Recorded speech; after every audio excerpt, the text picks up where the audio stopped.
shocked my throat is still gravelly.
We are live. We are live, everybody. How are you doing? LSUODYSSEY.com Texas A&M preview. A game that is really, this is a game that some people are thinking is Judgment Day for the Brian Kelly era. That this is going to be a biblical bloodbath. A biblical bloodbath for LSU. And, of course, you must remember, though, Brian Kelly does have that 25-1 Death Valley at night record. Plus, the game is going to have rain. It's going to be a wild night in Death Valley. You're hoping, if you're a Tigers fan, a wild, mystical night where, even some of the most under fire LSU coaches, Les Miles, Coach O, they would pull out these big-time wins against A&M that were, really kept them alive. Can Brian Kelly find that type of magic? Can Brian Kelly find that type of win from this team?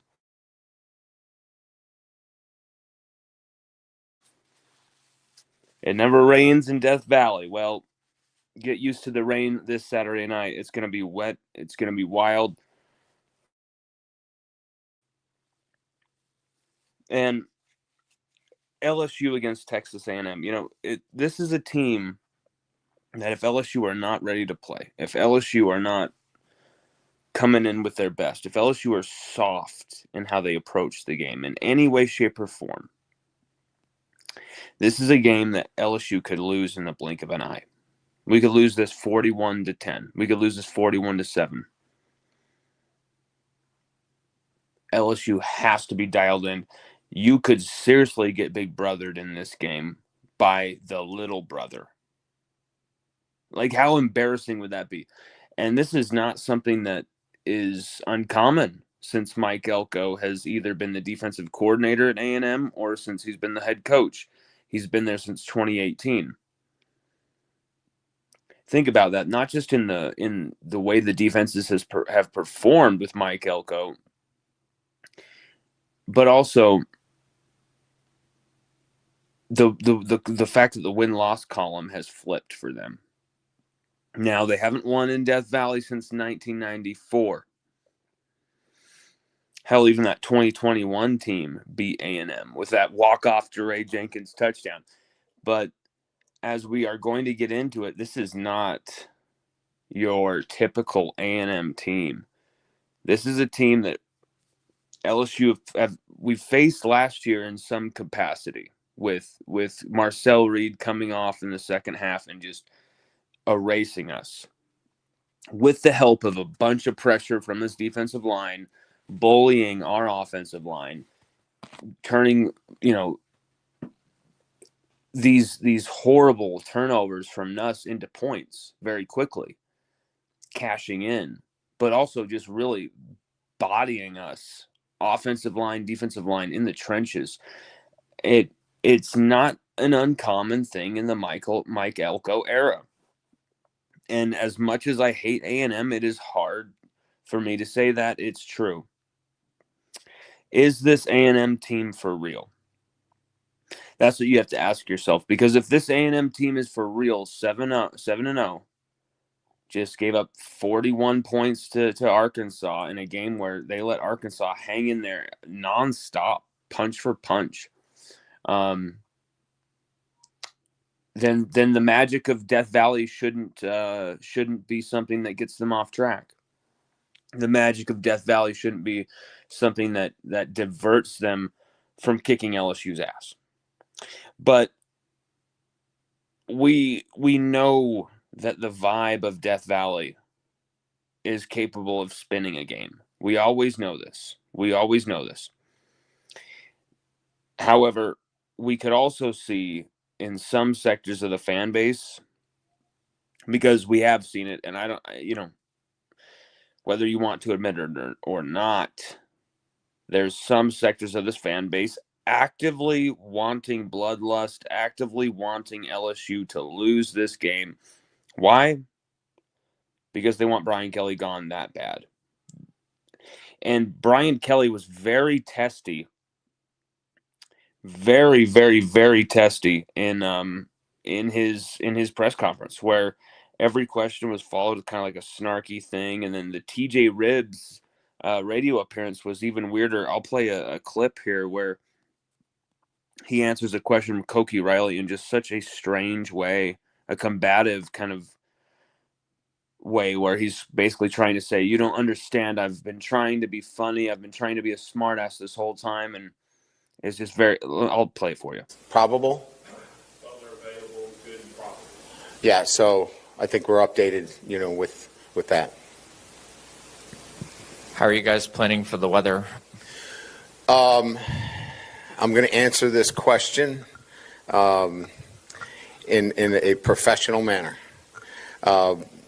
Because I'm a wise ass, and if I give a wise ass Boston response, you guys are going to take it 9 different ways, and I'm a jerk and all that kind of stuff. So here's what I'll say. We have, used wet ball all week on offense, preparing for weather. And that's just simply using a water bottle, spraying the ball, and making sure that, if the weather is wet, we still have to execute, especially on the offensive side of the ball. So that was my good answer. I have shrimp. When I first came here, I bought some shrimp boots, expecting to go shrimping, and I haven't got a chance to do that, so I'll be wearing them on the sideline Saturday. Shrimping. That was my wise-ass answer. That doesn't usually play very well, so I did a nice job with the answer, right? Thank you. Noted. Next. So you see what I mean? He knows. I mean, that's just surreal. He knows he's under fire, but more than that, he knows he has not been well received for years now. Year 1 was that peak, and it's been souring since then. But now there's no pretend. There's no way to spin it. There's no way to say it other than this. I mean, you can't spin it any way. The Brian Kelly era has so far been a failure. You're paying this man $10 million a year in this economy, in the second poorest state in this country. From the state coffers, you're paying this man. And his contract was already very controversial. And it was like, man, you better deliver. I mean, I heard that on the low key a lot. People saying, whoa, like, this is outrageous. Why are we giving this guy this much money? He's not Nick Saban. Stuff like that. And speaking of Nick Saban, we're gonna talk about Nick Saban as well. But this is a game where Brian Kelly really has to put up or shut up. I mean, and he knows it. Because in that press conference, you notice he didn't really go into so many wise ass type of things this time. He just kind of like was saying these desperate kind of like weird comments. Where it's like, what are you talking about? Like, he's trying to get across that you guys will take it in the wrong way, and then you'll think I'm a jerk. And it's like, dude, you've literally made jokes about how you don't know the players, what your players' names are. You've literally made jokes about that. You've literally gone on vacation during recruiting season, during the bye week. The jokes write themselves. Like, you've literally gone golfing and showed more of a devotion to golfing than film study or grinding with your guys, talking about this, trying to get to know your team at the heart of your team. Because Brian Kelly, I mean, I've said this time and time again, and it has never been, okay, he's done. He's terrible. Throw him, throw the baby out with the bathwater. I've never really felt like that with Brian Kelly. But one thing you have to be honest with yourself is what your people are telling you. My people from the beginning, and many of you guys are watching this, know that Brian Kelly was never going to make an effort to be close with any players or their family members. The dude never even met Malik Neighbors' mom. The dude he only met Ms. Regina, Jaden Daniels' mom, because Jaden Daniels' mom is basically his representative, in all ways, shapes, or form. So like you couldn't get around getting Jaden Daniels without talking to her. So I find it very, this type of stuff was going to come back on you at some point, where they talked all offseason about how this is the closest team they had ever had and how together they are. Now they're all in a, and I said this too, they're all in a foxhole. These guys need each other for their own individual and team success. These guys absolutely need each other this season. The coaches need the players need the coaches. Like, there's so much money invested. There's so much, buy-in from the community. Even the media are licking their chops, saying this is an SEC championship capable team, which, let's be real, how could you not think that? I mean, it's not like, oh, you were duped. How stupid are you? This is the 2020 team, 2021 team. No, I think it's easy to have been duped by this team, because this is just another facet of the Brian Kelly era where you underachieve. You underachieve. You had Jaden Daniels. You could not win a championship with him or even come close to competing for one. And it was only through the grace of God that somehow he won the Heisman, putting up a crazy bunch of numbers, and no one could deny him. And it was such a weak year that there was no Alabama, top player or whatever, some type of big name that could sort of slightly match the resume, but match the star power and steal that award from him, which is what happened to Malik Neighbors. Even though that dude had Marvin Harrison Jr. had nowhere near the numbers of Malik Neighbors, but you've had these seasons, even last year, one of the weakest years in the SEC, one of the weakest years as far as national championship winners, as far as just maybe not weakest, but it's so open. Everybody's cannibalizing each other. This thing is up for freaking grabs. And it's been that way since 2023, 2024, and now 2025. And I think that's what pisses me off the most, is you're going into this game facing do or die just to get into the playoff. And remember, Brian Kelly faced a mandate at the least to get this team into the playoff. And 2 losses, maybe you'll just barely get in. 3 losses, it'll take extreme happenings. Maybe this is the season, but it will take extreme happenings for someone to get in with 3 losses. And the way LSU has lost their games, I can't see, unless there's a massive, crazy 2019-esque team out there for the last few games here, last 5 games, you're not going to see that.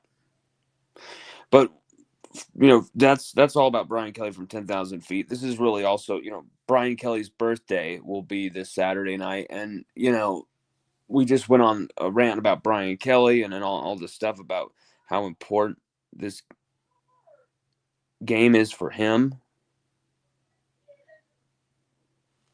One second.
My apologies. My son, I could hear him literally kicked his mama, and I could hear her being somewhat upset with him. But I went in there and said, "What are you doing? Don't you dare kick your mama!" And like gave him the fear of God there, because she's basically 9 months pregnant, almost 9 months pregnant now, and yeah, you could tell she's in some pain right there. He kicked her in the back, and I was like, "You are not doing that again, bro. Lay down the law." Not freaking happening. But where I was saying was Brian Kelly. Yeah, that was our kind of our feelings from 10,000 feet about Brian Kelly in this game and what it means for him. It's his birthday going in this game. He doesn't want to be standing there in the rain, dripping off of his hat, while 41-13, A&M winning, and the playoffs are over. Injuries, maybe all this like devastation, and the crowd is barely in the stands. Like that visual has happened before with LSU here over the last 4 or 5 years.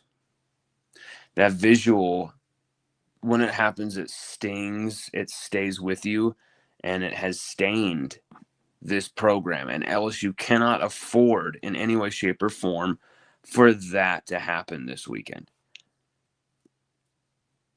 So Brian Kelly needs to pull out all the stops, let it all hang out, and go for broke here. There's no more time to be conservative and careful and really, half measures with everything. You need to go for this or it's done. And it doesn't just mean it's done, but you're going to leave LSU after like 6 years probably as a lame duck coach. A coach that is like potentially forced into retirement because of like how bad it was, how bad the toxicity can get around LSU. And if you guys think this is bad, I mean, it can get worse than this, really. I've seen it. We've seen it with 2020, 2021 specifically, how bad it was with that type of stuff. And really now it's the toxicity of disappointment. Like, okay, Kelly, you cleaned up the culture off the field, but at the same time, how far did you go into doing that? Is it too strict? Is it too choir boy? Is it too weak? Is there not really a badass desperado maverick kind of mindset anymore at LSU? Because that's what used to be there. And you saw some vibes of that with some of the guys on our defense. But as far as the identity of your team, do you really want those type of guys in your trenches? You want those guys at linebacker? You want those guys all over the field. And for LSU, those guys are a premium. And that's why, these updates where, as LSU Odyssey reported 2 days ago, Whit Weeks would be out for this game. And he's the definition of one of those guys that is just absolutely perfect for this team. Absolutely. He's the straw that stirs the drink. His speed really, makes up a ton of ground, but also it really covers a lot of the deficiencies of other players, specifically Harold Perkins. He's always, flying around. He can either be a tackling machine, a pressure monster. Like, you can really use Whit Weeks in a variety of ways. And he hasn't had the best of seasons, but you look at his snap count, and he basically hasn't. There's like one game where he only played a few snaps. There's, it got ejected against Florida. And then there's a couple where he's rested really early because we were up against Louisiana Tech and up against Oh shit, who's that other team? Can't remember the other team. Oh, Southeastern. The only 50-point game, only game over 24 points this season. And you saw what Weeks used as a very effective pass rusher.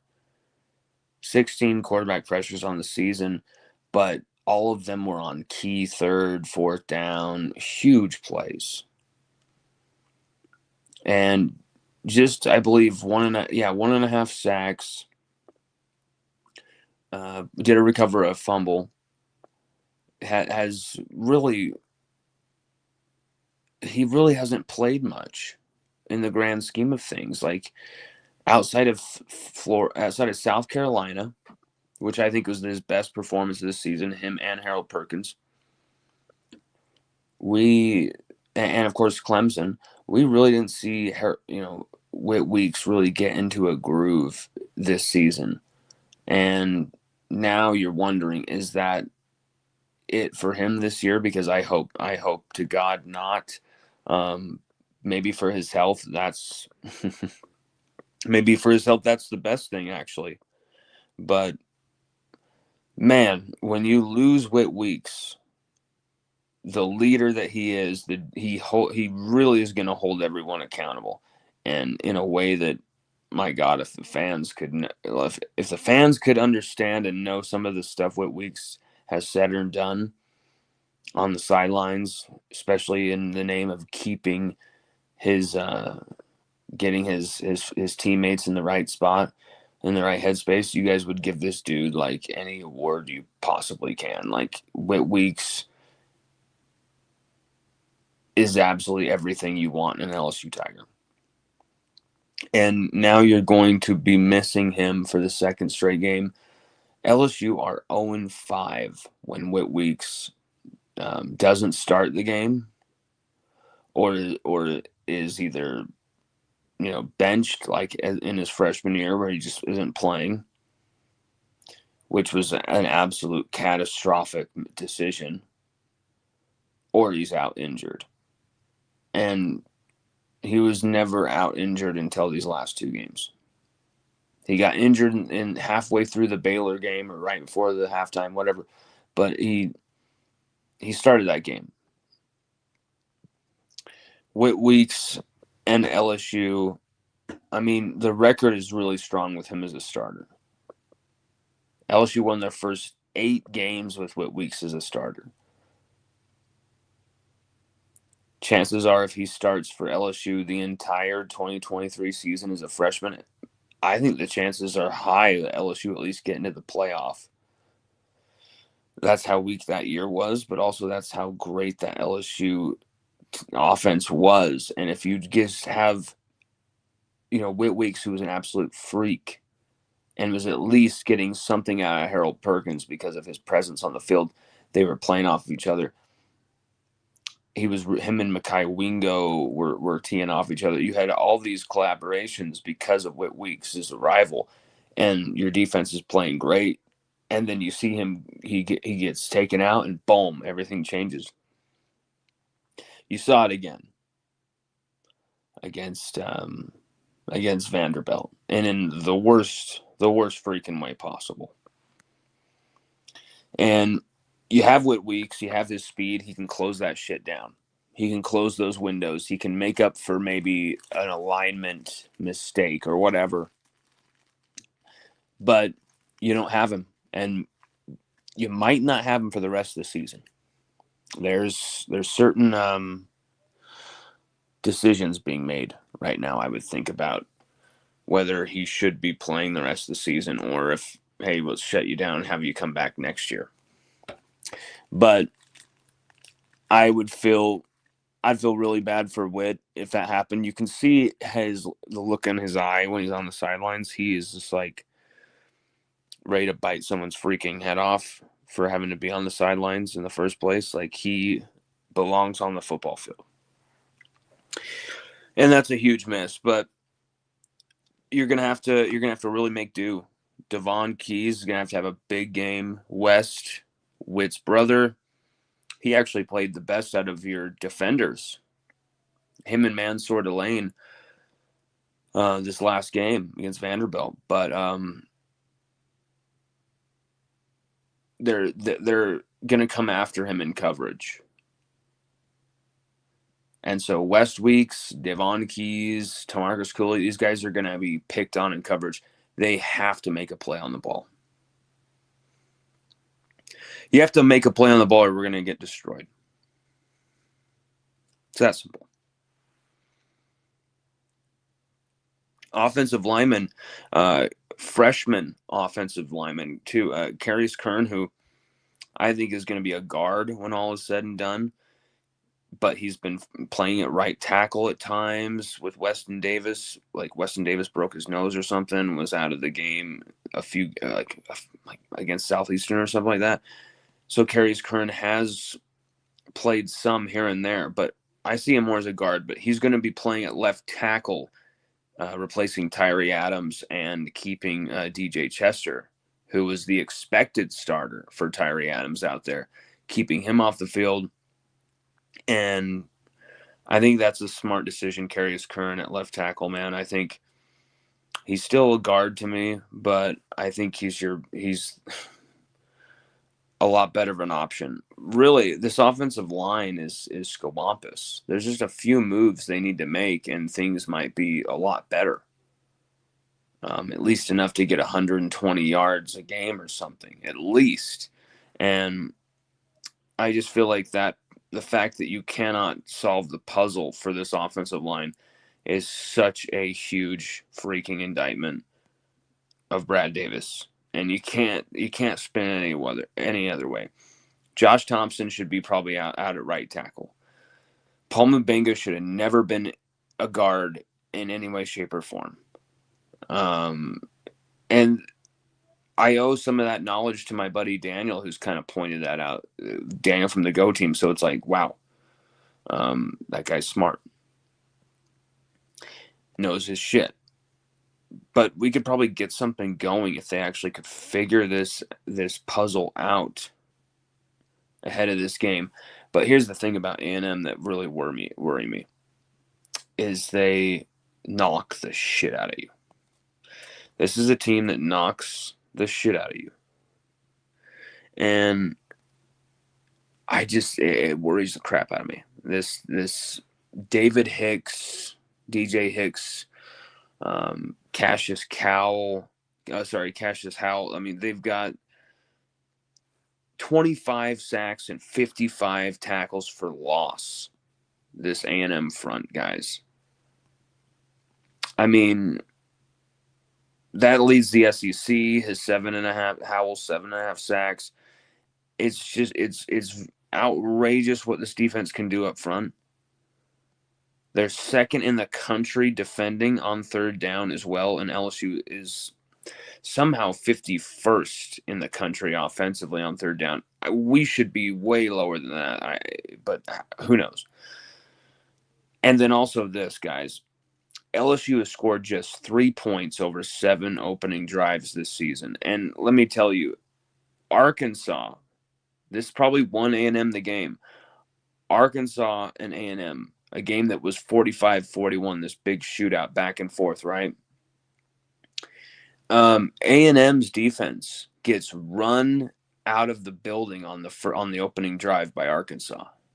They are just gashing them. They're gutting them. They're working them left. They're working them center, working them right. Talon Green and Arkansas are driving. And then guess what?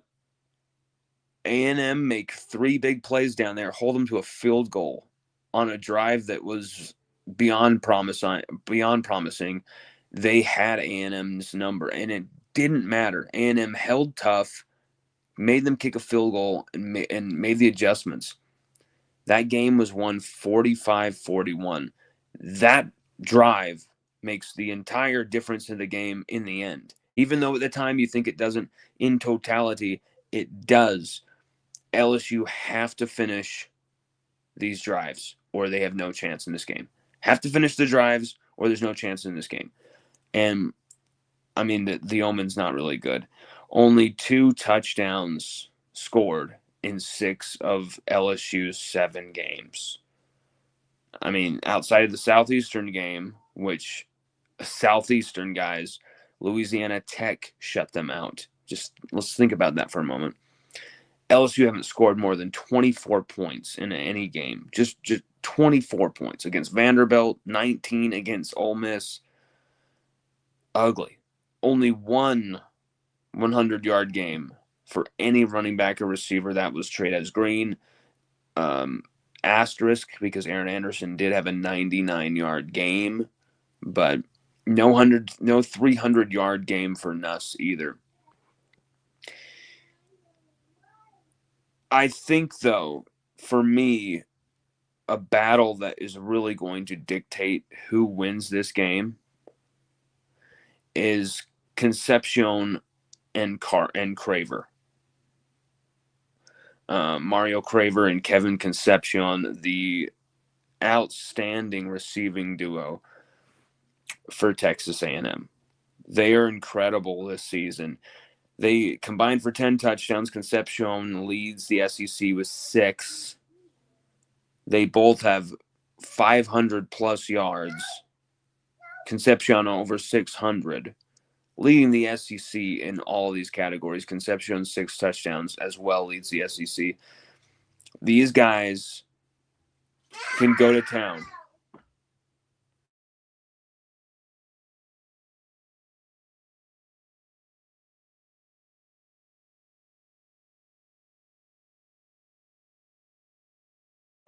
These guys have a chance to really go off against this LSU defense if they attack it in the right way. But here's the thing. If it's mano-a-mano on the outside, when you got DJ Pickett, you got the absolute probably number 1 cornerback in the draft, Mansour Delane, and then you got someone who, PJ Woodland, who's actually played really well. This is, to me, something I've been talking about. This is a post we put up a little bit ago where we say the coverage matchups between Mansour Delane, DJ Pickett, PJ Woodland versus Kevin Concepcion and Mario Craver will be the difference in this game. Each DBU Tiger has an interception, 12 combined pass breakups, and allowed 0 touchdowns through 7 games. Also, Pickett had that pick 6 that shouldn't have been called off for a defensive pass interference. It was the softest freaking call. So just think about that too. Also, forced incompletion rate on Pro Football Focus, where that's a statistic where it's talking about how good was the coverage. Was the coverage so sticky it forced an errant throw or an incomplete throw? That stat, Mansour Delane is unstoppable at. I believe he leads the country with forced incompletions. And DJ Pickett, PJ Woodland, they're not far behind. And you got Concepcion and Craver, though, where these guys combined for 10 touchdowns. Both have over 500 receiving yards. Concepcion, or is it Craver, was over 600. I believe Craver also leads the SEC in catches. These guys can kill you in a lot of different ways. They can absolutely gut you, slice and dice you. But LSU have the best secondary, likely, in the SEC. Just by name, Mansour Delane, he's going to take off half the field for you. You expect when the ball's coming near him, there's going to be no chance. There's a chance. There's every chance he shuts down one of these receivers tomorrow. But now, is Pickett going to be able to shut down that other guy? Is that Concepcion? Is that Craver? We're going to see. And I think for me, I would rather take out Concepcion because he just makes these big plays that can kill you. Craver is more of a possession, move the sticks receiver that he'll kill you on these third downs and stuff like that. And that could be the difference in the game too. But Concepcion, you've got to shut him down in the end zone. You've got to shut him down on these deep shots. You can't let him be like a threat on the deep ball. So for me, allow Craver to catch 10, 15 passes as long as Concepcion gets nothing. Like, for me, that's who I have Delane on.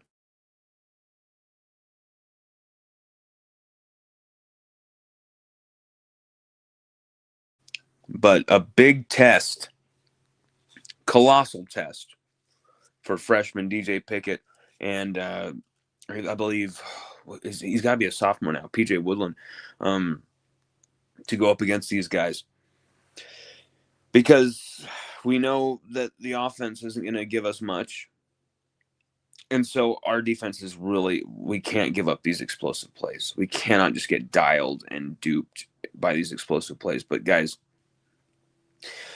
we're afraid of Marcel Reed after last season. And then some people are joking about how we let Marcel Reed do that to us. And it's like, he's become a better quarterback this year even. He's become a better quarterback. You can't deny it. 15 touchdown passes to 4 picks, 1,770 passing yards, 241 rushing yards, 4 rushing touchdowns. He had a brilliant play against Arkansas where he goes down the sideline, absolutely rips the Arkansas defense apart doing that. And that was another big play that came close to deciding that.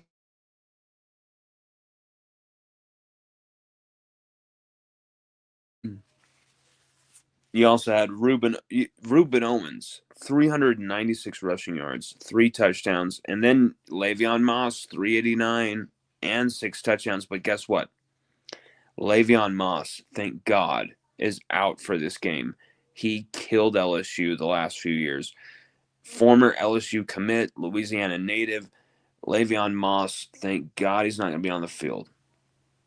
Thank God he's not going to be on the field. I mean, actually, Marcel Reed has more passing yards than Garrett Nussmeier. He has 4 more passing touchdowns than Garrett Nussmeier. And Nuss has 1 more interception than Nussmeier. So, in comparison, you look at numbers from Nuss to Marcel Reed. Reed is eclipsing him in every category and really dialing it up to Concepcion and Craver, and really turning those guys into the premier wideouts in the SEC. And LSU's defense, though, has a great chance at stopping this offense and keeping us in this game.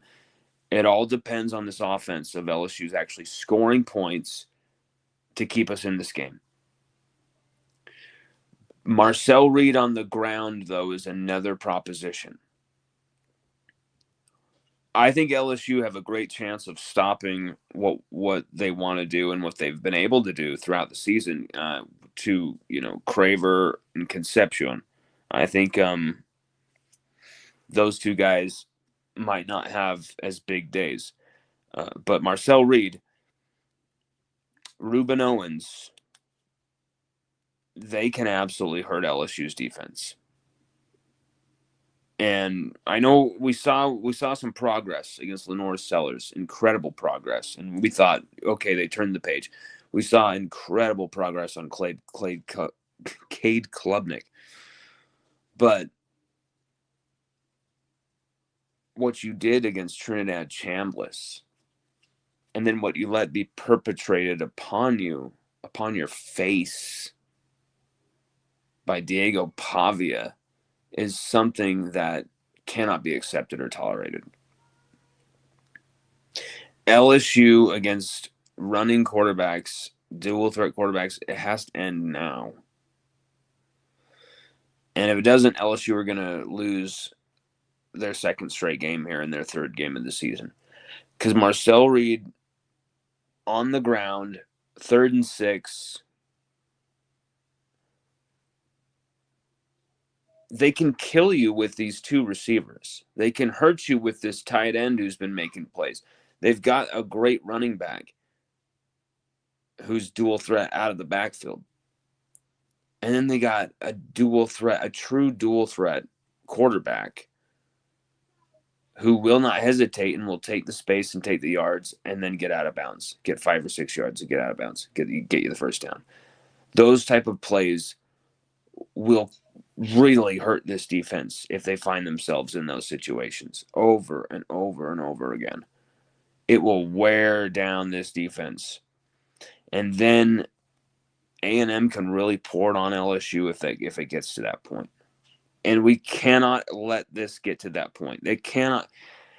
And that's why it can't just be the defense. It can't just be the offense. It can't just be everything needs to work in concert and take this and kick their fucking ass. This is Texas A&M. This is still LSU's little brother. This is still the redheaded stepchild of this SEC who hasn't even qualified for a single SEC title game. They've never even made it to an SEC title game. And yet, right now, this team is a number 3 team in the country. They're feeling high and mighty, beating their chest, pounding their chest. This is their time. This is their time. We're going to, someone told me we're going to have Nussmeier crawling off the floor. Like, that's what they're saying. You've got Marcel Reed even saying Death Valley is underwhelming. Underwhelming. They're openly dissing LSU. What is LSU going to do about it? Are they going to have the impetus, the energy to play for Brian Kelly? I mean, to make it even more awkward, it's on his birthday. And it's like,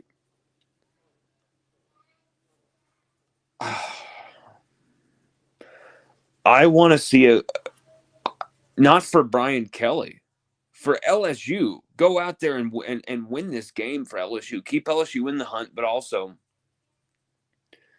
you cannot let A&M do this to LSU.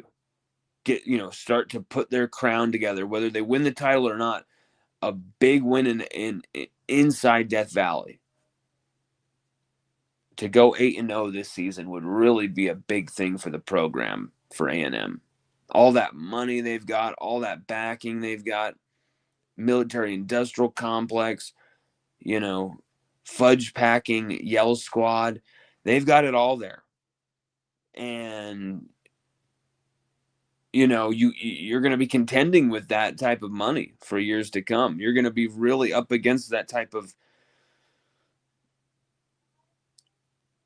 They have been a bullying team up front. There have been a team that's been able to punch you in the mouth and run it down your throat and really beat you in big boy type of ways. Not just in the Brian Kelly era either. But especially in the Brian Kelly era. It does not sit well with me. And so if LSU allow the unthinkable to happen, where LSU just get toasted on their own field, it will be.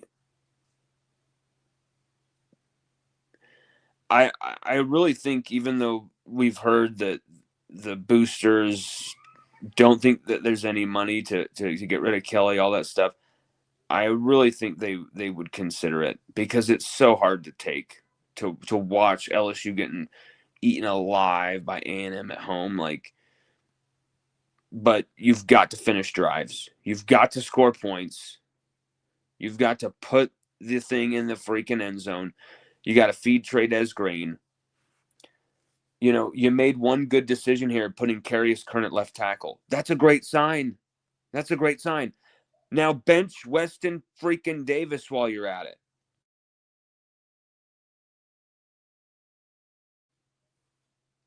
Is that possible?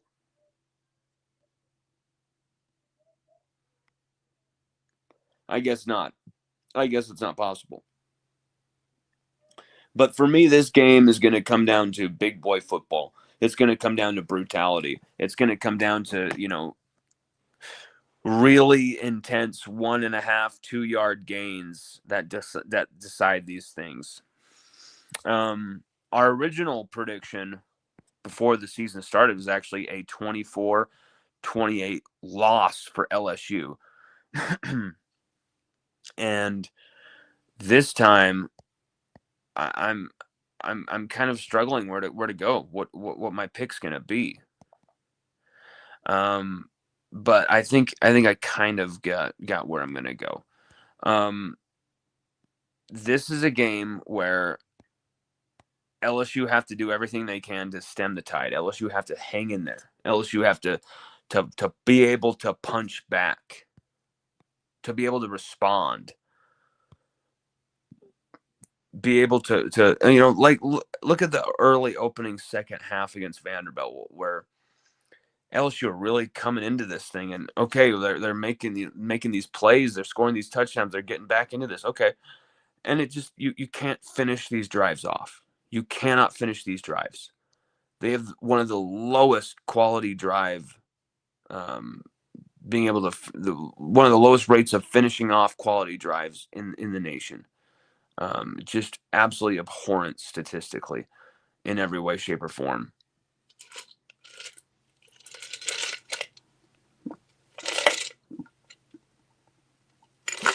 But you also look at, I mean, it's the eye test. This team is soft, y'all. There's some areas in this team that are soft that are being taken advantage of. And I think it's the way this team has been prepared all off season going into this. They simply weren't ready for this season to begin. Clemson wasn't good enough to exploit that. Florida definitely wasn't good enough to exploit that. Our defense won us 6 games. That's how good this defense is. And I think maybe they get exposed against Marcel Reed and these guys tomorrow. And I don't want to say that. I want to be talking about an LSU victory. I want to be talking about they kicked Marcel Reed's ass. They dominated it. But they did this. And there is the chance that you can have that Death Valley magic, that Death Valley turnaround, that special night in the rain where Brian Kelly really up against the wall, turned it all around. We've seen it at LSU. But you are missing too many key players. No Whit Weeks is so freaking huge. You know, it would have been great to have Tyree Adams still healthy at left tackle, and then you bring Carius Kern on for Weston Davis. But now you only have, one of the two. Like, it's just LSU always take 4 steps back and 2 steps forward. It's just driving me nuts. I really want to see Devon Keys have a great game at linebacker. They're going to be coming right at him in the passing game, and he's got to hold up and make these plays. Don't just shit on him though if he's the only one making the tackles, and you just say, "Oh, he got picked on in coverage." Actually, watch the film and the replay and see if it was him who got caught in coverage, because a lot of the things that Devon Keys was being blamed for this last week were actually plays that got burned by Tamarcus Cooley. Was getting burned. West Weeks got burned a few times. It wasn't I think Devon Keys got burned on one of these routes, statistically. PFF backs that as well. But he was usually there to make the stops, and so that's all you see. And so screw this guy. But LSU have to be able to throw the ball vertically. We haven't done it all season. When are they going to do it? They have to do it to beat A&M. I don't see it, guys. I don't see it. And it's not because this team doesn't try hard enough. It's not because this team doesn't want it. It's not because this team are completely soft in every single way, shape, or form, every position. There's dudes on this team like Trades Green who are out there giving everything, out there with championship vibes. Garrett Nussmeier is playing his best football of the season. But you just don't know. I just don't think you have enough in these positions that matter. I think you've lost too much on the edge. I think Bernard Gooden being probable, that's great news. And hopefully he can give you something more up the middle, and LSU can prove us all wrong. But, guys, I got to go with LSU 18, A&M 31. I think LSU is going to hang in there. I think LSU is going to make this a fight until the very end, and then A&M are going to get an extra touchdown to kind of pad the stats. But technically, it'll be a game that would be 18-25, but they just kind of get an extra one because LSU make a terrible mistake and give them some more points. That's what I've got for my prediction, and I don't like picking it, but just like I saw this preseason, I saw Texas A&M having a good year. not just only by beating LSU in Death Valley, which is something A&M hasn't done since 1994. So just by predicting that, even though I didn't know that was back all the way to there, I knew it was at least back to the early 2000s. And so I was like, they never beat us at home. Like, this is a crazy pick, bro. Like, are you sure? And I'm like, man, they've added some really dynamic pieces. This is actually a veteran A&M team. That's what really scares me here. Not just that A&M bought a bunch of guys and put a bunch of guys together and kind of cut and paste. That's what A&M is, why LSU were able to exploit A&M in the last few years a few different times in these kind of back and forth punch after punch kind of fests for LSU versus A&M. This is actually a veteran A&M team. Marcel Reed's been there a few years. Ruben Owens been there a few years. Le'Veon Moss, even though he's out for this game, he's been there a few years. DJ Hicks, incredible defensive tackle, who I saw him make this earth-shattering play against Auburn where he just throws the guard off of him and just absolutely just devastates the quarterback. Jackson, I can't remember his name. Jackson Howard? No, that's the former edge rusher for LSU. But Jackson Arnold just absolutely drills Jackson Arnold into the ground. It was an incredible play. That's the type of dude we're going up against. That's the type of front we're going up against. And this offensive line, I just don't think they're capable of hanging with this. I just don't. They're going to be going inside to out, outside to in, stunts here, stunts there, little twists here. Like, the moves that these guys can make on the front as well for Texas A&M's defensive line is absolutely. These guys got some high round picks, and I think LSU's defense is going to have a great game. I think LSU's defense is actually going to silence and kind of be able to confine the passing game a bit. The problem is Marcel Reed's legs wear LSU down eventually. Ruben Owens' legs wear LSU down eventually, and then they make a few passing plays that hit us. That's what I see is going to happen because LSU just cannot get out of their own way. Brian Kelly never has this team prepared as well as he should. This team always starts out slow. They don't score on opening drives ever. They make stupid penalties when it least benefits them and hurts them the most. And now you've gotten away with it for actually a lot of these games. Now you are playing a real complete team. And I think it's almost like hubris for LSU fans to look at this A&M team and feel like a superiority complex. Of course, LSU is a better program than A&M. That's not going to change until they win, 4 titles? Even get close to that? But this is an A&M team that is a different team than other past years, in my opinion. This is a team that actually are complete top to bottom, can beat LSU in a few different ways. In a slugfest, in a shootout, they can really beat you in any way, shape, or form. But what worries me is the front, the defensive front, and their offensive line. Like, both of those in the trenches, I see them dominating us. I see them dominating us in the trenches. And that does not feel good to say, but guess what? LSU can't run the football ever, and they can't sustain it. And you're starting to get really exploited on the ground, without Whit Weeks, without Gabe Relaford at the edge role, without, Bernard Gooden for a game, and now he's still kind of banged up coming back. You don't have this, you overrun all these plays. Jack Pyburn has had so many pressure opportunities to sack quarterbacks in the backfield. And he's been a part of 3 sacks, but every time it's only a half of a sack. Every time he couldn't finish it off himself. He's overrunning plays. He's way too aggressive.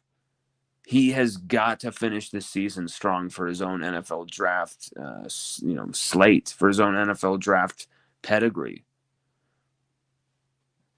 because I think he's out of eligibility. You got to see Pyburn actually making plays in the backfield, finishing off the plays in the backfield. That's what LSU's defense must do. Finish the plays off in the backfield and produce some type of turnovers. And really, I think it's more beneficial to take away anything Marcel Reed gives you and dare him to throw the football against those DBs. Maybe they get some wins, maybe they don't. But I would like our DBs in that matchup. You've got to take away Marcel Reed's legs. You've got to have a spy. You've got to have someone watching him at all times. Without Whit Weeks, Harold Perkins being like that spy and, midfield like rover, like that scares me. That scares me. There's a lot of space in behind and some really bad decision making in the last few weeks as well for Harold Perkins. He's played some of his worst football in an LSU uniform. You've got to see one of his best games for LSU to win this thing. You've got to see one of his most complete, just stuff Marcel Reed in a locker type of performance from Harold Perkins, or LSU has no chance here. We'll go into the comments now. Paul Tarver said, I like Kearns getting the start at tackle, but when are they going to get serious about his true position at guard? Yeah, man.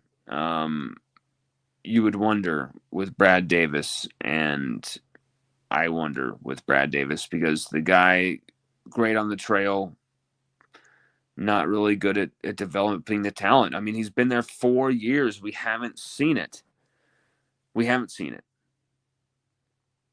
And like I was referencing before, this offensive line is a Rubik's Cube that's like broken. And we can get like half of it working. We can get like maybe 3/4 of it working. It's still going to be busted. It's still not going to be as good as it should be. But we can at least generate something out of this thing if you at least, fit a circle in a circle and not just try and put a star shape into a square hole. You gotta actually put a guard where a guard should be, a tackle where a tackle should be. You actually have to look at their mentality, their aggression, their physical attributes, or can they actually play this position? Like their athleticism. The guys who are more athletic, the guys who are more finesse, you play them at tackle. The guys who are more vicious, dirty, and mean, more bulkier, not as long hands, not as tall, they're playing guard.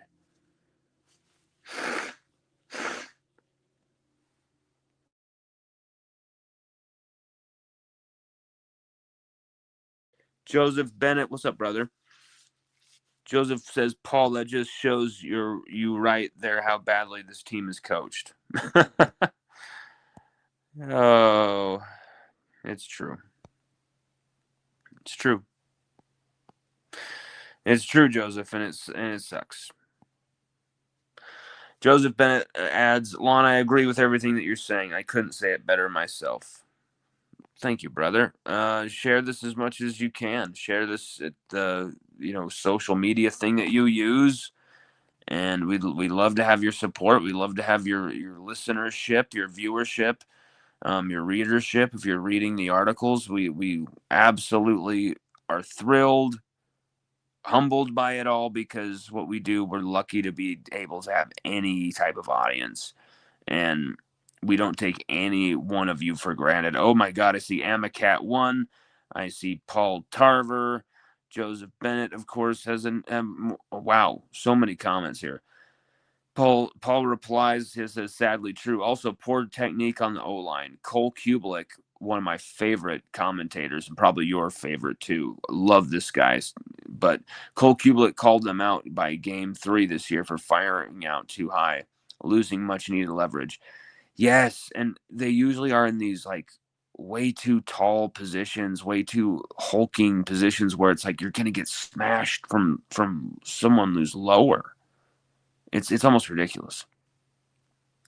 Joseph Bennett says, I think Witt will be back for his senior year.